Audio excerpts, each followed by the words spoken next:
Bon retour, amoureux du dieu martial. Dans le dernier épisode, Kim Joo-yeok a détruit la calamité, vaincu le boss du labyrinthe, et appris que le maître du labyrinthe se préparait à disperser des noms encore plus dangereux. Pendant ce temps, la constellation d'Adlia s'est enfin réveillée. Et Yenlang a créé un incident dans le gymnase tellement embarrassant que même les caméras de sécurité ont probablement voulu détourner le regard. Maintenant, d'anciens disciples reprennent contact, de nouveaux ennemis se mettent en mouvement, et le pauvre chat noir est sur le point d'apprendre pourquoi servir une constellation obsédée pourrait être le pire travail du monde. Continuons. Cette fois, le chapitre s'est ouvert sur une fenêtre de notification remplie de messages. Et ils disaient tous, la souveraine de l'autre côté était furieuse. Parce qu'apparemment, un seul avertissement de colère divine ne suffisait pas, le message continuait à se répéter comme un groupe de discussion maudit que personne ne pouvait mettre en sourdine. Chat Noir fixa les notifications dans une confusion totale. Sa dame était furieuse, mais il ne comprenait pas pourquoi. Puis, alors que de petites larmes se formaient sur son visage, il réalisa lentement l'horrible vérité. Il avait fait une énorme erreur. Il n'aurait jamais dû lui montrer les images des caméras de sécurité.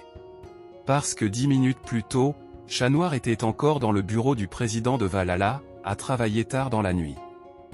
Puisqu'il était actuellement le président de Valhalla, son travail n'était pas exactement reposant. Il termina son travail, regarda dehors, et c'est seulement alors qu'il réalisa que la nuit était déjà tombée. Il soupira en se disant qu'être le président de cette école était épuisant. Et honnêtement, c'était compréhensible. Diriger une école était déjà difficile. Diriger une école tout en servant une constellation jalouse avec des problèmes d'attachement émotionnel, c'était carrément un genre d'horreur. Avant de rentrer chez lui, Chat Noir décida de vérifier les installations de l'école une dernière fois. Alors il claqua des doigts, invoqua un écran bleu devant lui, et commença à consulter les flux de sécurité. Il se souvint que sa dame constellation lui avait ordonné d'inspecter régulièrement les caméras de surveillance. Pas pour la sécurité. Non. C'était pour qu'elle puisse vérifier si des filles flirtaient avec Kim Joo-yeok. Comportement très normal. Absolument pas un énorme signal d'alarme. Chat Noir pensait honnêtement qu'elle exagérait, mais les ordres étaient les ordres. C'est alors qu'il remarqua quelque chose d'étrange. Quelqu'un était encore dans le gymnase. Il se demanda si Joo-yeok était encore là, alors il toucha l'écran et ouvrit la caméra du gymnase. Mais au lieu de trouver Joo-yeok en train de s'entraîner dramatiquement sous la lumière de la lune comme un personnage principal avec des traumatismes non résolus, il vit Ozzy-Yuk allongé inconscient sur le sol. Chat Noir paniqua immédiatement. Pendant une seconde terrifiante, il crut qu'il y avait un cadavre dans le gymnase. Puis il regarda de plus près et réalisa que la personne s'était seulement évanouie. Ce qui restait mauvais, évidemment, mais légèrement mieux que de découvrir un corps par hasard pendant des heures supplémentaires. Puis il le reconnut. C'était Ozzy-Yuk. Juste après cela, Cookie, la souveraine de l'autre côté, lui envoya un ordre direct à travers la fenêtre de notification. Elle lui dit de rembobiner les images. Chat Noir obéit immédiatement. Parce que quand une constellation furieuse te disait de faire quelque chose, tu ne posais pas de questions supplémentaires. Il fit reculer les images jusqu'à trouver le moment avant qu'Ozzy-Yuk ne s'effondre. À ce moment-là, le gars était encore debout normalement dans le gymnase. Chat Noir dit qu'il allait vérifier ce qui s'était passé, et Cookie accepta. Puis les images révélèrent la vraie coupable. Yenlang se tenait juste devant Ozzy-Yuk. Chat Noir fut surpris de la voir là. Puis il regarda Yenlang jeter une serviette sur le sol et avancer. Et elle frappa soudain Ozzy-Yuk directement dans l'estomac. Puis elle s'enfuit. Comme ça. Pas d'explication dramatique. Pas de discours de méchante. Pas de confession émotionnelle. Juste une serviette, un coup de poing, et une retraite tactique.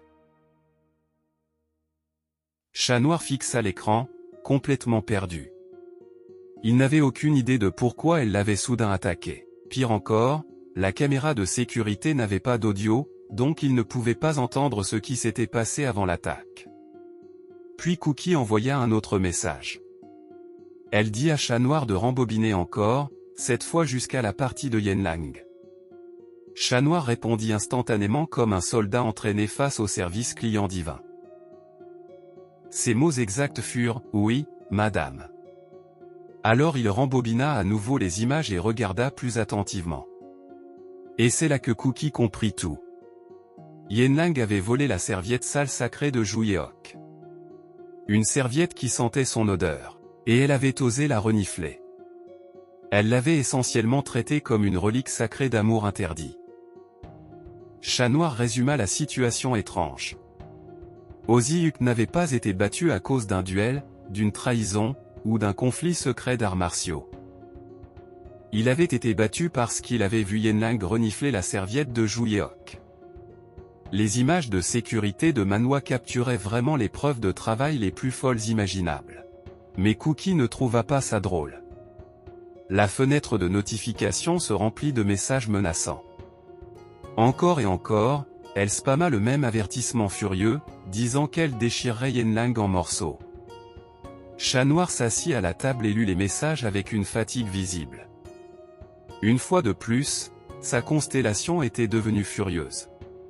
Et dernièrement, cela arrivait bien trop souvent. Dans le passé, il y avait eu de nombreuses fois où elle s'énervait sans raison claire, parce qu'apparemment, la stabilité émotionnelle n'était pas incluse dans le pack de départ de Constellation. Mais récemment, c'était devenu pire. Tout ce qui impliquait Zhu Yeok la faisait entrer dans une rage folle. Chat Noir pensa à la façon dont sa dame appelait Zhu Yeok son ciel. Il se souvint de la manière dont elle l'appelait son maître. Et plus il y pensait, plus il commençait à se poser une question qui semblait complètement absurde. Zhu Yeok était-il vraiment le professeur de sa constellation? Mais le problème était évident. Zhu Yeok n'était qu'un lycéen. Il n'avait même pas vécu aussi longtemps que Cookie. Sur le papier, l'idée n'avait aucun sens. Mais ce n'était pas non plus le plus gros problème devant lui, parce qu'à ce moment-là, la fenêtre de notification était encore remplie de messages furieux de Cookie au sujet de Yenlang. Sa rage ne se calmait clairement pas. Chat Noir fixa l'écran et réalisa qu'il devait arrêter ce déchaînement avant que cela n'aille trop loin. Chat Noir était à quelques secondes d'être détruit émotionnellement par du spam de notification quand quelqu'un l'appela soudain. La voix demanda s'il était là. Et Chat Noir se figea comme un employé coupable qui venait d'être sauvé par une alarme incendie inattendue. C'était son salut. Alors il répondit immédiatement avec un enthousiasme suspect et confirma que oui, il était absolument là. Puis Kim Zhu Yeok entra dans le bureau et s'excusa de le déranger si tard dans la nuit. Il demanda si Chat Noir pouvait l'accompagner quelque part. Mais dès que notre protagoniste s'approcha, il remarqua quelque chose. Il regarda Chat Noir et demanda s'il avait parlé avec Cookie. L'homme masqué le confirma à contre-cœur. Zhu Yeok se tint devant lui et lui dit de transmettre un message à Cookie. Ils avaient besoin de son pouvoir, parce qu'ils devaient aller quelque part très loin.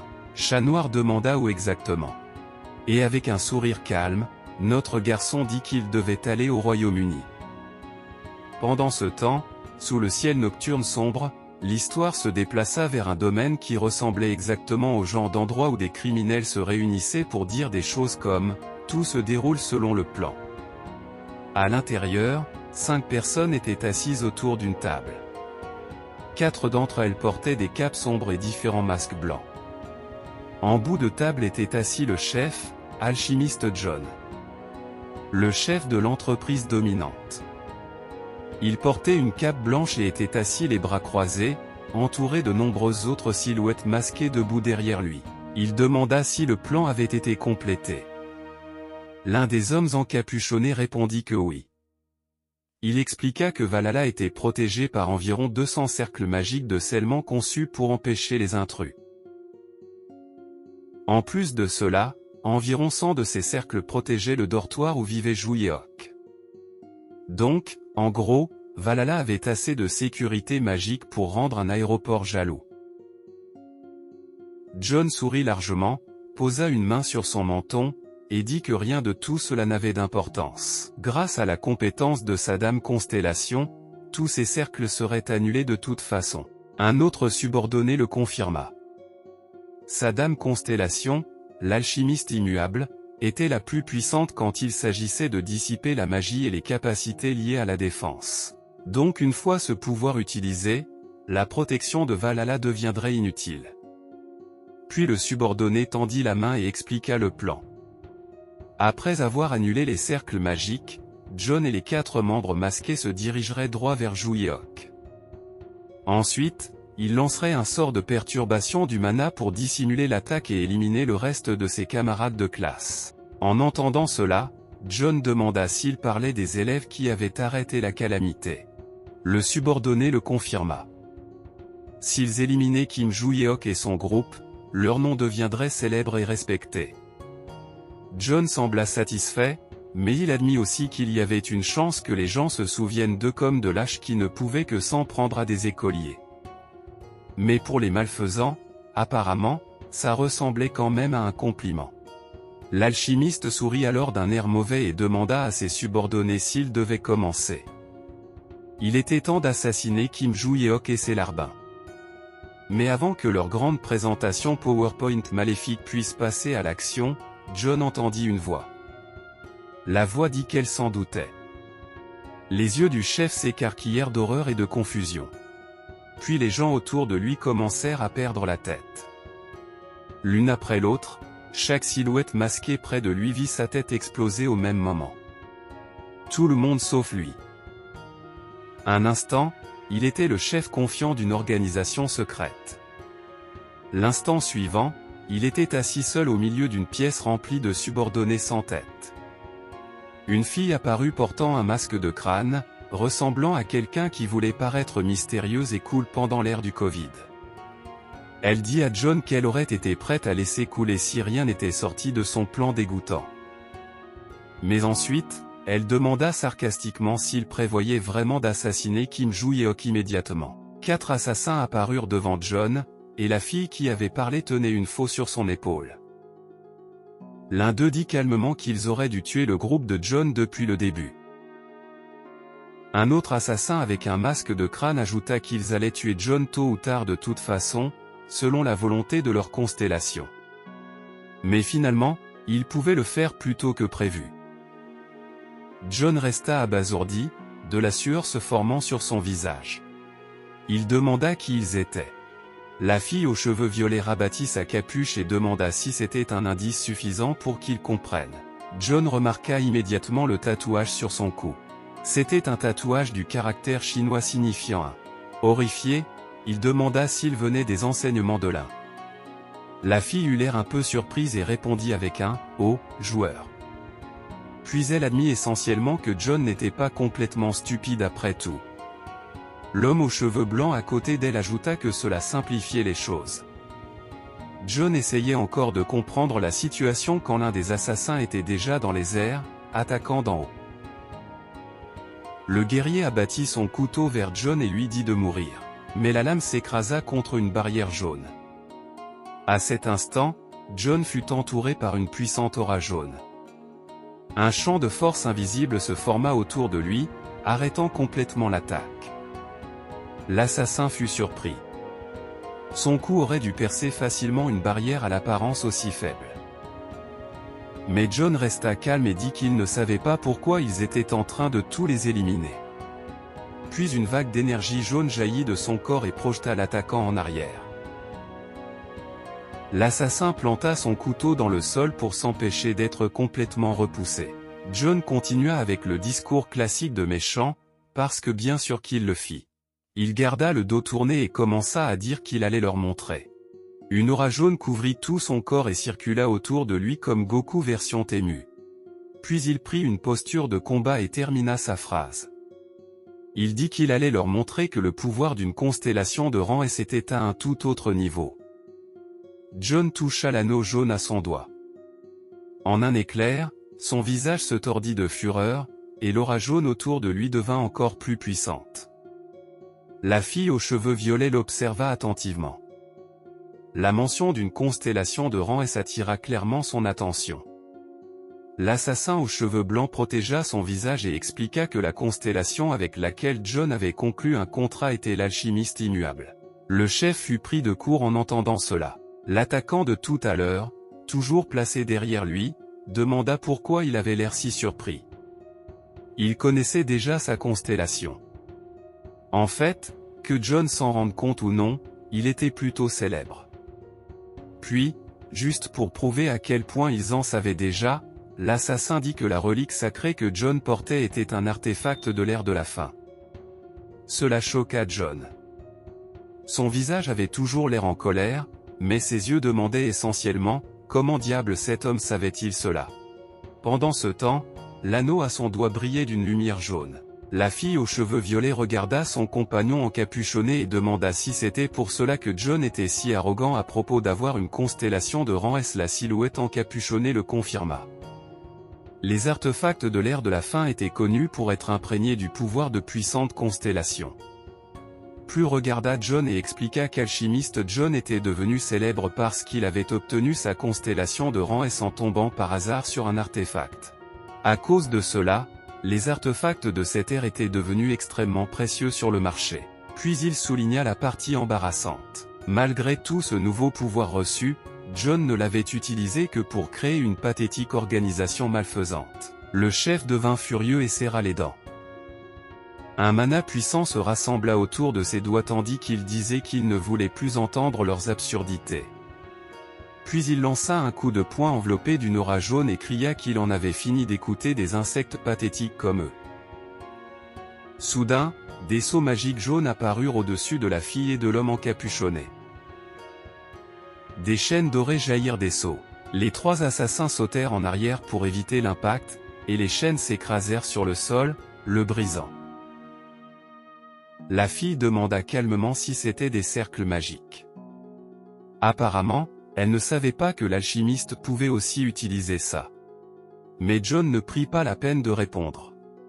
Son corps et ses doigts restèrent couverts d'une aura jaune tandis qu'il tendait la main. Puis il leva soudain la main vers le haut. Comme ça, un autre cercle magique apparut derrière la fille aux cheveux violets. Mais elle le remarqua à temps.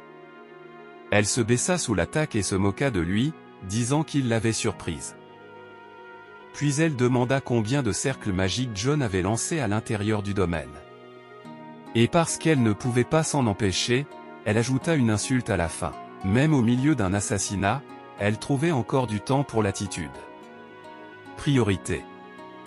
Pendant ce temps, l'homme fronça les sourcils. Ces monstres pouvaient d'une manière ou d'une autre réagir à des attaques venant de derrière leur tête. Il ne savait pas quelle capacité ils avaient ni quelle constellation ils servaient. Mais dans sa tête, il croyait encore que tout était en sa faveur. Alerte spoiler, ce n'était pas le cas. Debout devant les 4 assassins des enseignements de l'un, John pensa aux 1200 barrières magiques du domaine. Il n'y avait aucune chance qu'il puisse toutes les esquiver. Et en plus de cela, il avait la capacité de défense absolue de l'alchimiste immuable. Avec ça, il ne serait pas affecté par la magie, et les assassins ne pourraient pas le tuer. Du moins, c'est ce qu'il croyait. Alors que l'aura autour de ses doigts flamboyait, John pensa que si ses camarades étaient encore vivants, il n'aurait jamais pu utiliser sa prochaine compétence. Mais maintenant, puisqu'ils étaient tous déjà morts, il n'avait aucune raison de se retenir. Alors il trancha l'air avec sa main et leur ordonna à tous de mourir. Rien ne se passa.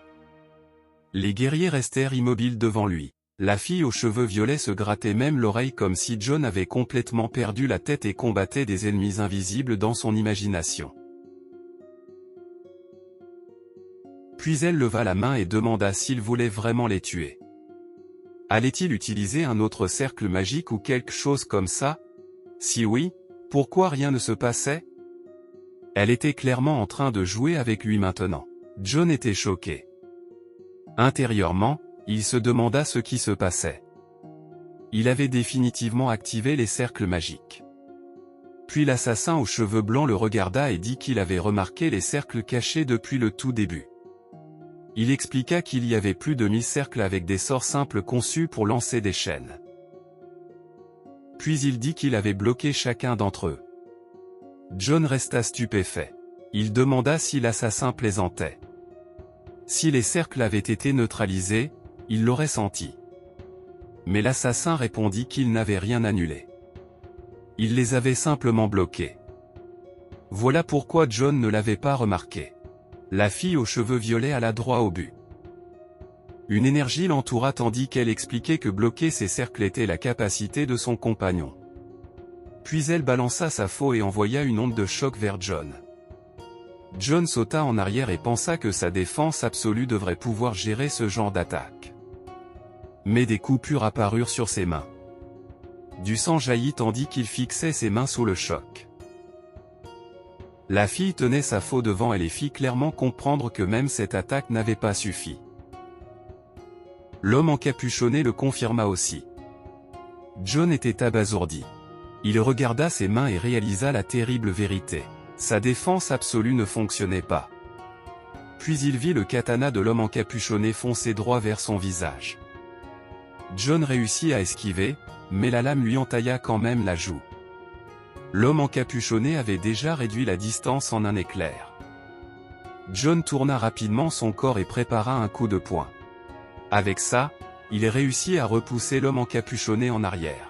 L'homme encapuchonné posa un genou à terre et rapporta que les compétences de combat de leur adversaire étaient meilleures que prévu. Au départ, il pensait que le chef dépendait seulement du pouvoir de sa constellation. Pendant ce temps, John essaya de reprendre son souffle. Il réalisa que ces enfoirés étaient forts. Ils parvenaient à peine à esquiver et bloquer leurs attaques, alors que restaient encore complètement détendus, comme si c'était un jeu d'enfant. Il fronça les sourcils et pensa que si sa défense absolue ne fonctionnait plus, il était dans une position très désavantageuse. Puis, sorti de nulle part, John demanda si les assassins accepteraient d'arrêter le combat là. La fille était évidemment confuse. John regarda les cadavres de ses camarades et dit qu'il ne comprenait pas pourquoi ils s'en étaient pris à eux.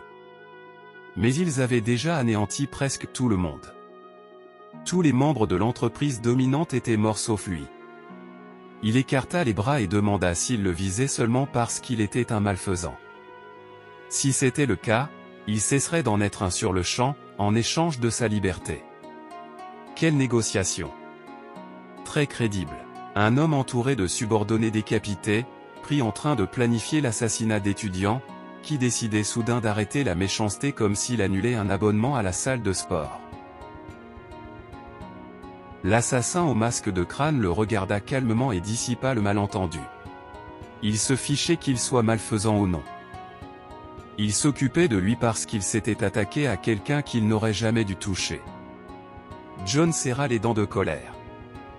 Sa tactique diplomatique de génie avait échoué d'une manière ou d'une autre. Choquant. Puis il réfléchit sérieusement à la situation. Le seul plan d'assassinat qu'il avait préparé récemment était le plan d'aujourd'hui impliquant Kim Joo-yeok. Est-ce que cela voulait dire que ces gens étaient venus à cause de ça? Le pire groupe malfaisant était apparu dans sa base, avait massacré chacun de ses hommes, et s'était retourné contre lui juste à cause d'un lycéen? Son anneau brilla encore plus fort tandis qu'il comprenait que les choses empiraient. Il n'y avait aucun moyen de résoudre cela par la diplomatie. La seule façon de survivre était de riposter. Du mana jaune l'entoura à nouveau. La fille aux cheveux violets sembla surprise par la quantité de mana que l'homme libérait. Mais l'assassin au masque de crâne expliqua ce qui se passait. John utilisait la matérialisation. Une fenêtre de notification jaune apparut devant John. Elle disait que l'alchimiste immuable avait répondu à son appel. Le chef serra les dents. En général, utiliser une énorme quantité de pouvoir magique pour matérialiser une constellation était nécessaire. Mais il n'avait pas le choix. Alors il utilisa une autre technique. Une constellation apparut derrière lui. Dans son esprit, John pensa qu'il devrait peut-être sacrifier sa vie et une partie de sa réserve de mana. Mais au moins, il aurait une chance s'il pouvait matérialiser sa constellation. Puis, soudain, une fenêtre violette apparut devant l'assassin au masque de crâne. Après avoir lu le message, l'assassin s'excusa respectueusement d'interrompre la matérialisation du maître alchimiste. Même la constellation semblait confuse. Puis l'assassin dit que leur propre constellation, l'esprit du combat, avait un message pour lui. Il expliqua que John, le contractant de l'alchimiste immuable, avait tenté de nuire à son bienfaiteur, le dieu des arts martiaux. La constellation fut choquée dès qu'elle entendit ce nom. Il regarda John et demanda si c'était vrai. John le nia immédiatement. Il cria qu'il avait seulement prévu d'assassiner un étudiant de Valhalla nommé Kim Joo-yeok. Il était clairement innocent. Mais la constellation le traita simplement d'idiot et commença à disparaître. Sa matérialisation s'arrêta. John regarda ses mains et vit un autre message. L'alchimiste immuable avait mis fin au contrat. John était choqué. Ensuite, la constellation reprit tous les pouvoirs qu'elle lui avait accordés. Sur le côté, l'assassin félicita Alchimiste John. Puis il expliqua qu'un instant plus tôt, leur dame Constellation avait déclaré qu'elle le massacrerait personnellement. Et quelque part dans son royaume, la silhouette semblable à un démon était assise, les mains croisées. Très en colère. Après ce désastre, l'histoire revint à Kim Joo-yeok. Le protagoniste avait l'air confus et demanda à Chat Noir de répéter ce qu'il avait dit. L'homme masqué se tint devant lui et confirma que tout était exactement comme il l'avait expliqué plus tôt. Il n'y avait aucun moyen pour Joo-yeok de rencontrer les deux constellations en même temps. Notre garçon se prit la tête de frustration et demanda si la sanctification était nécessaire pour rencontrer l'une d'elles. Chat Noir confirma que, d'après ce qu'il savait, c'était le seul moyen. Mais créer une sanctification ne serait pas la fin de l'histoire. Puisque chaque constellation avait besoin de son propre contractant pour créer une sanctification, le faire pour plusieurs constellations exigerait une énorme quantité de mana. Il y avait une méthode possible. Il pouvait sacrifier de la force vitale. Mais Chat Noir déconseilla fortement cette option, parce qu'apparemment, même dans un monde rempli d'épées maudites, d'organisations malfaisantes, et de lunatiques divins, certaines idées restaient évidemment terribles. Puis Kim Joo-yeok leva un doigt et demanda si tenir deux reliques sacrées en même temps lui permettrait de rencontrer les deux constellations. Adlia eut l'air inquiète et dit que cela ne fonctionnerait pas non plus. Elle expliqua que rencontrer une constellation signifiait transférer sa conscience dans le royaume mental de cette constellation. Cet espace était essentiellement le propre royaume de la Dame Constellation intégré à l'intérieur de l'artefact. À cause de cela, deux de ces royaumes ne pouvaient pas se chevaucher. Elle ajouta que même si les constellations étaient des êtres supérieurs, elles étaient fortement liées à leurs reliques. À moins que la constellation ne disparaisse, il était impossible d'entrer dans un autre royaume par le même processus. Puis Adlia donna la raison finale. Même si le protagoniste tenait deux reliques, sa conscience restait unique. Cela voulait dire qu'il ne pouvait interagir qu'avec un seul royaume à la fois. Joo-yeok écouta tout en silence. Puis il fronça les sourcils et demanda à Brass si c'était vrai. Brass répondit que oui. Il dit qu'il pensait que Joo-yeok le savait déjà, puisque cela avait été abordé en cours. Mais notre garçon n'avait clairement pas écouté le cours. Le protagoniste se mit en colère et demanda pourquoi Brass ne le lui avait pas dit plus tôt. Puis il menaça de le tabasser dans son royaume mental plus tard. Brass fut effrayé par cette menace soudaine, parce qu'être puni dans son propre esprit faisait maintenant partie du programme scolaire. Puis Joo-yeok tendit la main et posa une autre question. S'il ne pouvait pas rencontrer les constellations, pouvait-il quand même parler aux deux en même temps à travers Chat Noir et Adlia? Chat Noir et Adlia avaient tous les deux l'air inquiets. Ils avaient tous les deux quelque chose à avouer. Puis une avalanche de notifications apparut à côté d'eux. Adlia dit que depuis l'arrivée de Joo-yeok et Chat Noir, elle recevait un nombre ridicule de messages. Chat Noir ajouta que la même chose lui arrivait. Il les avait simplement ignorés jusque-là. Puis Chat Noir se tourna vers Adlia et transmit le message de Cookie. Cookie dit que cela faisait longtemps, petit voyou. Adlia eut l'air inquiète et dit que sa dame avait aussi répondu. Sa constellation répondit que cela faisait un moment, folle furieuse. Joo-yeok ferma les yeux et se prit la tête tandis que les deux constellations commençaient à s'insulter mutuellement sans arrêt. Puis il ouvrit un œil et se souvint de quelque chose. Ces deux-là ne s'étaient jamais entendus. Peu importe combien il leur avait enseigné à l'époque, elles n'avaient jamais retenu la leçon. Jouyeok regarda les contractants et leur ordonna de dire aux deux constellations de se taire et de l'écouter. Ils obéirent immédiatement. Kim Jouyeok se tint devant Adlia et Chat Noir. Il supposa que l'idiote et la maniaque savaient déjà que celui qui avait tout commencé était récemment devenu très actif. Avec une expression sérieuse, Jouyeok dit qu'il avait déjà brièvement mentionné cela à Cookie auparavant. La dernière calamité avait aussi été causée par cette même personne. Mais maintenant, quelque chose de bien pire pourrait arriver. Tout ce qui s'était passé jusqu'ici n'était que l'échauffement de cette personne. Puis Jouyeok sourit légèrement et dit que jusqu'à ce qu'il retrouve sa force d'origine, il leur emprunterait du pouvoir de temps en temps.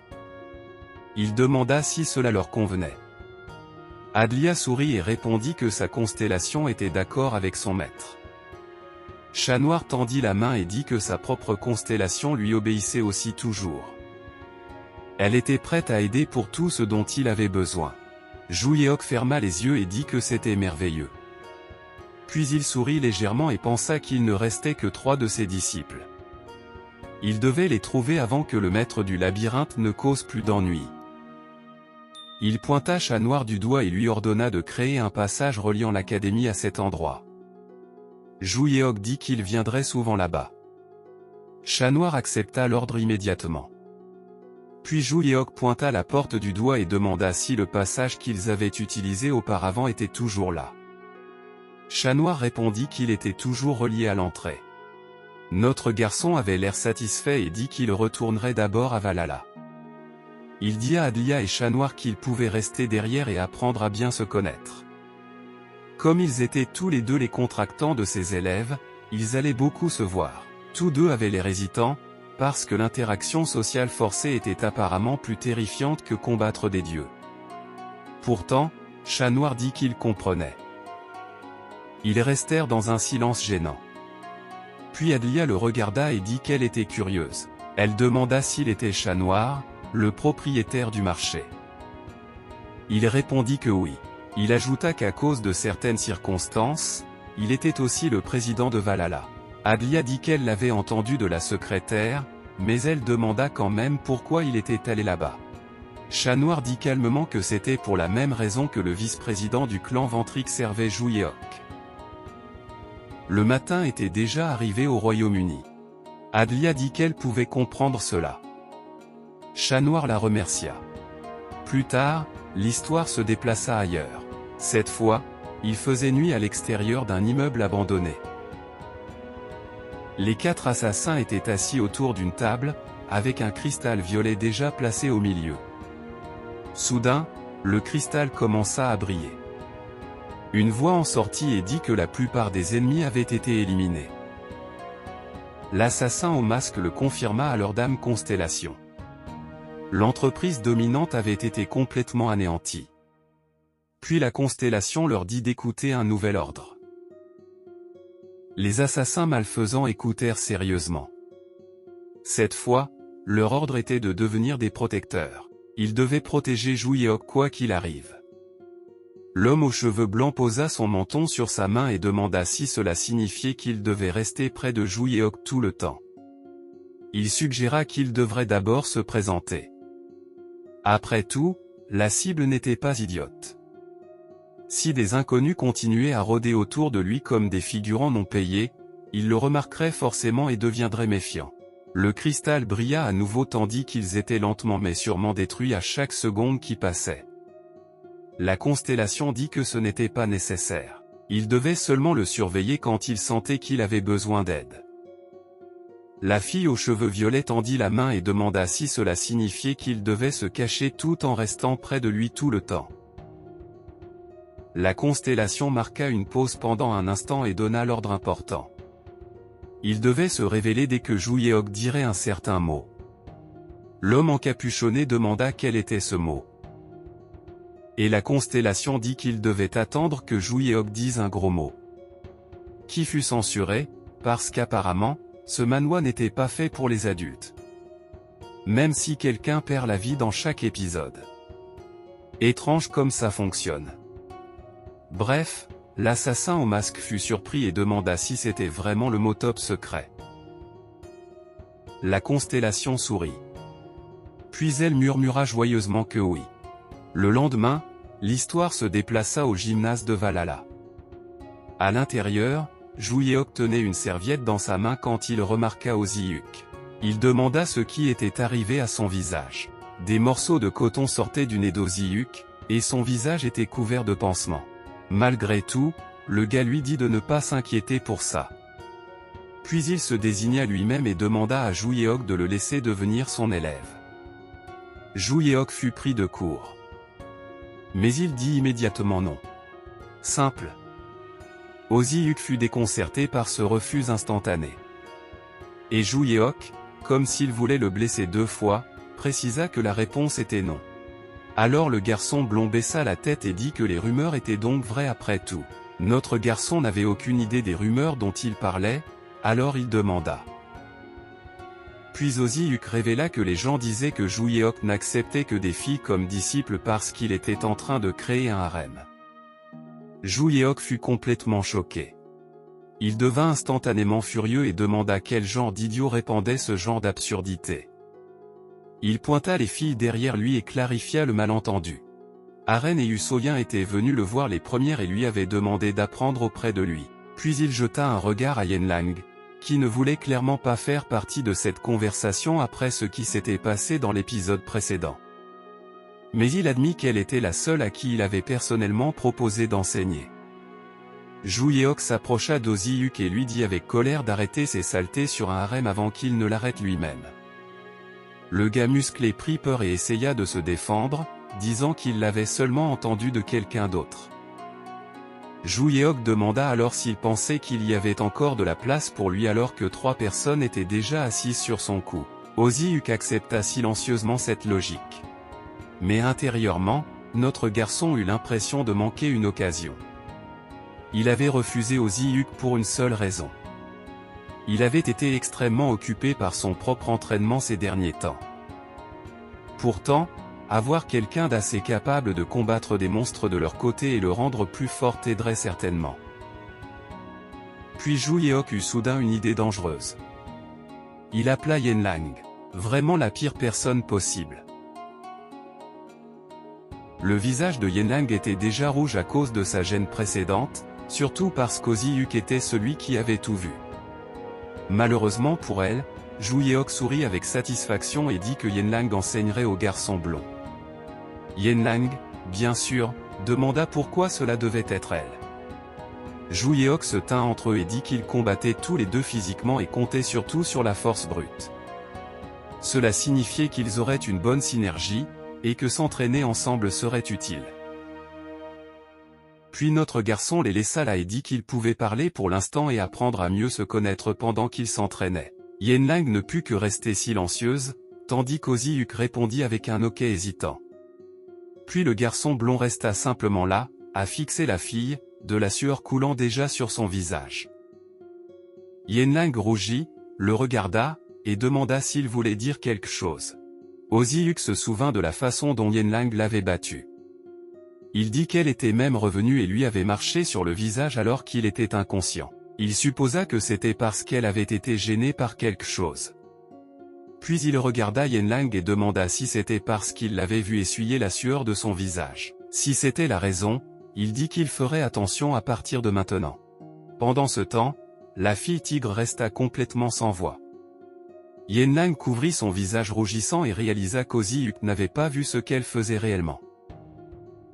Cet homme avait accidentellement sauvé sa dignité en étant trop dense pour comprendre la scène de crime. Puis, avec le poids du monde retiré de ses épaules, elle lui donna une tape joueuse sur le bras et lui dit joyeusement de faire attention à partir de maintenant. Ozzyuk, ne comprenant toujours rien, répondit simplement ok. Jouyeok ferma les yeux en les écoutant tous les deux. Puis Yenlang traîna le pauvre garçon blond blessé pour lui montrer sa nouvelle méthode d'entraînement. Ozzyuk accepta son destin. Choyaren vint à côté du protagoniste et l'appela. Elle demanda ce qu'il comptait faire, puisque les vacances scolaires commenceraient la semaine suivante. Notre garçon ne savait même pas qu'il y avait des vacances. Alors il demanda s'il partait déjà en vacances. Dans son esprit, il n'avait même pas encore eu les examens finaux. D'après ce qu'il savait, il n'avait passé qu'un quiz. Aren s'essuya le visage et expliqua que ce dont il parlait était probablement l'examen écrit. Elle dit que l'examen final se concentrait à l'origine sur les compétences pratiques. À cause de cela, l'épreuve écrite était beaucoup plus facile. Et ils étaient dispensés de la partie pratique. Ju Yeok finit enfin par s'en souvenir. L'œil de la grande forêt dans lequel ils étaient entrés pendant la compétition avait été le lieu de l'examen pratique final. Aren le confirma. Ceux qui avaient vécu l'expérience du labyrinthe étaient dispensés. C'est à ce moment-là que notre garçon comprit enfin. Mais tout en continuant à s'entraîner, il dit que cela ne changeait rien. Il continuerait quand même à s'entraîner là-bas. Il devait augmenter un peu plus son entraînement personnel. Aren répondit qu'elle ferait la même chose. Le protagoniste se tourna et la regarda. Il lui demanda si elle ne savait pas penser par elle-même. Elle pouvait faire ce qu'elle voulait en dehors du temps où ils s'entraînaient ensemble. Mais Ju Yeok fut pris de court quand Aren répondit que c'était simplement ce qu'elle voulait. Elle sourit et dit qu'elle voulait s'entraîner et devenir plus forte, comme lui. C'était sa décision. Ju Yeok ferma les yeux et accepta, si c'était ce qu'elle voulait. Dehors, le soir enveloppait déjà le gymnase. Aren dit qu'elle allait encore rendre visite à sa famille quelquefois. Elle avait là-bas quelques leçons de successeurs auxquelles assister. Ju Yeok lui dit de faire ce qu'elle voulait. Puis Usoyen rejoignit la conversation et dit qu'elle resterait aussi pour s'entraîner avec Ju Yeok. Malheureusement, personne n'écouta la pauvre fille. Une semaine plus tard, la scène se déplaça aux États-Unis, à l'Académie des héros. Le président de l'Académie, Beck, était assis à son bureau, clairement inquiet de ce qui s'y trouvait. Sur la table reposait une lame émettant une dangereuse énergie noire et rouge.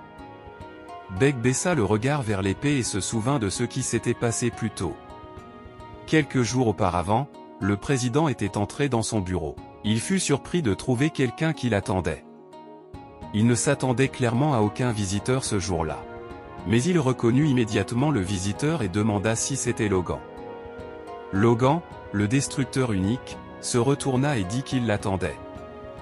Beck demanda rapidement si Logan était venu voir son enfant avant les vacances scolaires. Mais l'homme dit que ce n'était pas la raison. Il ne voulait pas distraire son enfant de ses études. Puis Logan expliqua qu'il s'était récemment occupé des malfaisants qui avaient essayé de s'en prendre à son fils. Le président avait déjà entendu parler de l'incident.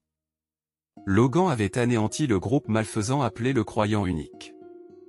L'homme ferma les yeux et dit qu'il n'y avait rien eu de spécial là-dedans. La seule chose intéressante, c'était que lorsqu'il était arrivé, il avait trouvé leur chef déjà découpé en morceaux. Beck fut stupéfait et demanda s'il s'agissait d'une sorte de conflit interne. Logan dit qu'il n'avait aucune idée de la façon dont c'était arrivé. Mais c'était décevant.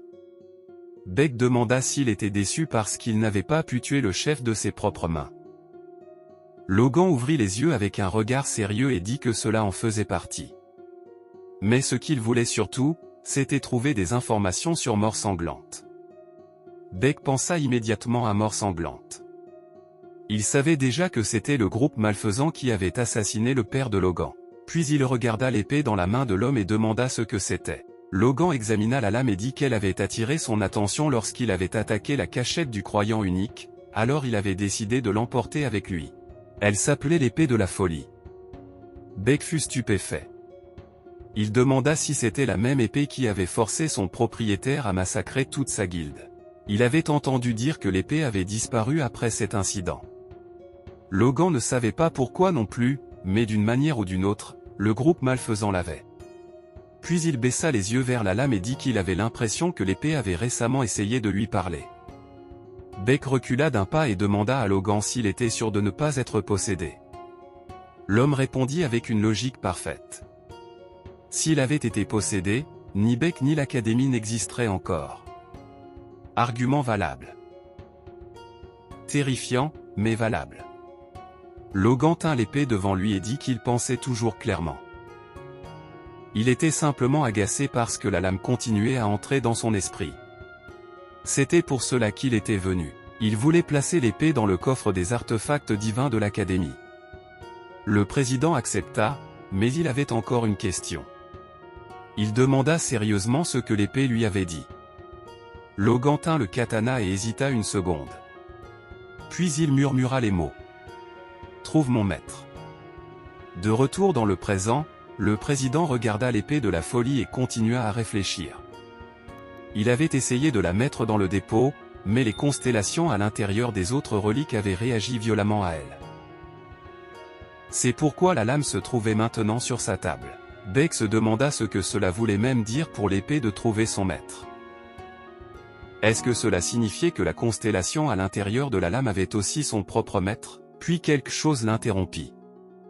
Beck se retourna et demanda ce qui se passait. Dehors, des bâtiments avaient été détruits et étaient en feu. Il fut stupéfait.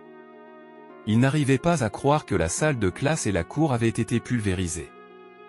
Au début, il se demanda si c'était un accident.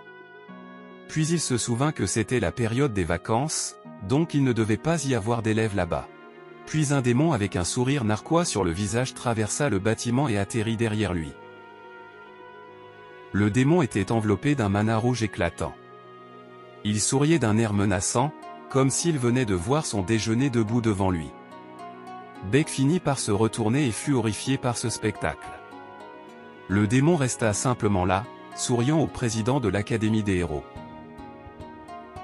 Beck regarda la créature avec surprise. Il demanda qui elle était et si elle était le chef du groupe qui avait attaqué l'Académie. Le monstre tira la langue et demanda de quel groupe Beck parlait. Il était là tout seul. Le président comprit immédiatement la gravité de la situation. Quelqu'un avait été assez audacieux pour attaquer l'Académie des héros à lui seul. Mais comment avait-il traversé la sécurité de l'Académie et les cercles magiques défensifs? Beck regarda de plus près et se demanda si la chose devant lui était encore humaine. Alors il répéta sa question. Il voulait savoir qui était cette personne. Le démon leva un doigt vers sa tempe et se gratta, comme si la question elle-même le troublait. Il demanda si Beck voulait connaître son nom. Il dit qu'avant, il aurait tué quiconque lui posait cette question. Mais maintenant qu'il avait récupéré son nom, il supposait qu'il pouvait répondre. Pendant ce temps, le président se concentra sur l'étrange phrase « récupérer son nom ». Puis le démon expliqua que le corps appartenait à l'Esther d'Étoile Cachée. Beck reconnut Étoile Cachée comme une organisation malfaisante dont il avait déjà entendu parler. Le démon leva la paume, sourit d'un air mauvais, et dit que son vrai nom était Fantôme Cramoisi. Beck attrapa instantanément sa veste et dit que c'était un nom intéressant. Il commenta que ce n'était pas exactement courant dans ce pays. Puis il dit qu'il allait aussi se présenter. Le démon serra les dents et le regarda d'un air interrogateur. Beck retroussa sa manche et dit que son nom était Beck, le président de l'Académie des héros. Puis il serra le poing, et une magie verte flamboya autour de celui-ci. Il dit qu'à son apogée, les gens l'appelaient Beck le maniaque des bombes. Puis il fonça à la vitesse de l'éclair. En un instant, il apparut juste à côté de Fantôme Cramoisi, prêt à libérer l'énergie verte accumulée dans son poing. Il porta un coup de poing directement dans l'estomac de Fantôme Cramoisi. L'énergie verte transperça directement le démon. Mais l'instant suivant, Beck observa avec surprise. Fantôme Cramoisi complimenta sa compétence. Puis il demanda si sa constellation avait une capacité d'explosion. Le démon sourit d'un air menaçant et dit que sa propre capacité était assez similaire. Une énergie sombre se rassembla autour du corps rouge de Fantôme Cramoisi. Beck était choqué. Le démon n'était pas du tout blessé après son attaque. Un humain normal frappé par cette attaque aurait été réduit en poussière. Puis Fantôme Cramoisi balança soudain la main et rassembla de l'énergie rouge en souriant. Il frappa Beck à la poitrine. Sa paume toucha le corps de Beck, et l'énergie fit fondre tout ce qui se trouvait sur son passage. Puis elle explosa. Une lumière jaillit vers l'extérieur, déchirant une partie du bâtiment et projetant Beck hors de celui-ci. Alors qu'il était encore dans les airs, le président pensa qu'il allait s'évanouir à cause de l'explosion à tout moment. Puis Fantôme Cramoisi bondit soudain près de lui. Le démon leva la jambe, prêt à porter le coup final. Et puis il frappa son adversaire directement à la poitrine avec un coup de pied. À cet instant, tout ce que Beck put faire fut hurler de douleur. Une fois encore, il fut envoyé voler, cette fois en s'écrasant vers le sol. Il heurta violemment le sol et gémit. Quand il leva les yeux, il vit le démon atterrir à côté de lui. Beck se redressa et se demanda comment Fantôme Cramoisi pouvait être aussi fort. D'où venait cette force monstrueuse? Le démon sourit et demanda si l'homme était encore en vie. Il était plutôt coriace. Puis Fantôme Cramoisi dit qu'il était différent des autres déchets allongés autour d'eux. En entendant cela, Beck regarda autour de lui. C'est alors qu'il vit les cadavres. Il serra les dents et comprit le problème. Personne ne l'avait informé de ce qui se passait à l'intérieur des murs de l'académie parce que Fantôme Cramoisi avait déjà tué tellement de gens. Personne ne pouvait venir, même s'il le voulait. Beck serra les dents de colère. Ses poings s'illuminèrent d'une magie verte tandis qu'il joignait ses phalanges et traitait Fantôme Cramoisi de tous les mots que YouTube préférerait probablement que nous ne répétions pas. Puis il abattit son poing contre le sol. Une énergie verte se répandit dans toutes les directions depuis l'impact. La magie explosa à travers le sol, et une onde de choc se dirigea vers Fantôme Cramoisi. Mais le démon se contenta de regarder l'attaque venir vers lui. Pourtant, l'attaque le toucha et créa une énorme explosion. Beck joignit les mains et pensa qu'il savait que l'attaque était probablement inutile. Mais cette attaque avait un autre but. Ce n'était qu'une distraction. Il balança à nouveau son bras, cette fois avec une énergie verte dense couvrant son poing. C'était la véritable attaque. Il libéra le coup de poing dans les airs, et l'énergie verte se dispersa tout autour de lui. Beck resta immobile après le coup, respirant lourdement d'épuisement. Puis il fut choqué par ce qu'il vit. Fantôme Cramoisi se tenait juste devant lui, souriant. Le démon dit que l'attaque n'était pas mauvaise, mais que Beck avait besoin d'une explosion plus puissante s'il voulait le satisfaire. Puis il balança la main. Beck réussit à bloquer le coup. Mais comme pour son attaque précédente, le coup physique n'avait jamais été le véritable objectif. La magie de Fantôme Cramoisi commença à pénétrer son bras. L'instant suivant, il vit des bulles se former sur sa peau. Puis, d'un seul coup, son bras explosa avec de l'énergie rouge. Beck fut repoussé en arrière tandis qu'il fermait les yeux de douleur. Puis il perdit enfin toutes ses forces et s'effondra sur le dos. Fantôme Cramoisi sourit d'un air mauvais et s'approcha de lui. Mais le démon s'arrêta alors, surpris. Beck pouvait encore ouvrir un œil. Fantôme Cramoisi était impressionné par sa force. D'une manière ou d'une autre, l'homme était encore en vie. Le démon se tint alors au-dessus de lui, brillant d'une aura noire et rouge. Il dit que même aucun de ses contractants dans Étoiles Cachées n'avait été aussi résistant quand il était leur constellation. Pour lui, le combat avait en fait été divertissant. Beck gisait épuisé sur le sol et demanda si Fantôme Cramoisi était une constellation. Le démon sourit et le confirma. En fait, il était une constellation appelée le Tyran de la Destruction. Puis une fenêtre de notification apparut devant Beck. Le message répétait que le maniaque des explosions amoureux de l'art était choqué. Le président n'arrivait pas à croire ce qu'il voyait. Il se demanda pourquoi sa dame constellation réagissait de cette façon. Puis il regarda Fantôme Cramoisi et pensa que cela ne pouvait pas être vrai. Ce démon était-il vraiment une constellation matérialisée? Fantôme Cramoisi regarda sa main tandis que de la fumée rouge se rassemblait autour d'elle. Il dit qu'il ne voyait aucun intérêt à jouer avec Beck plus longtemps. Puis il tendit la main et lui dit de mourir. Mais avant que Fantôme Cramoisi puisse l'achever, quelqu'un l'appela par derrière. Il l'appela le gars à cornes. Et qui d'autre que Kim Joo-yeok se tenait derrière le monstre, une main dans la poche et sa lame reposant sur son épaule. Il dit à Fantôme Cramoisi d'arrêter d'embêter le pauvre homme. Puis notre garçon demanda au démon d'essayer avec lui à la place. Et c'est là que l'épisode d'aujourd'hui se termine. Kim Joo-yeok arriva juste à temps pour sauver le président de l'Académie des héros. Devant lui se tenait une constellation qui avait récupéré son nom, le tyran de la destruction. La prochaine fois, nous verrons ce qui se passe quand une constellation maléfique affronte le seul gars qui fait regretter aux constellations leur choix de vie.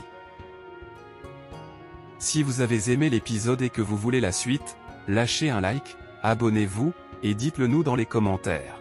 Merci à tous pour votre soutien, et on se retrouve dans le prochain épisode de Plotoria.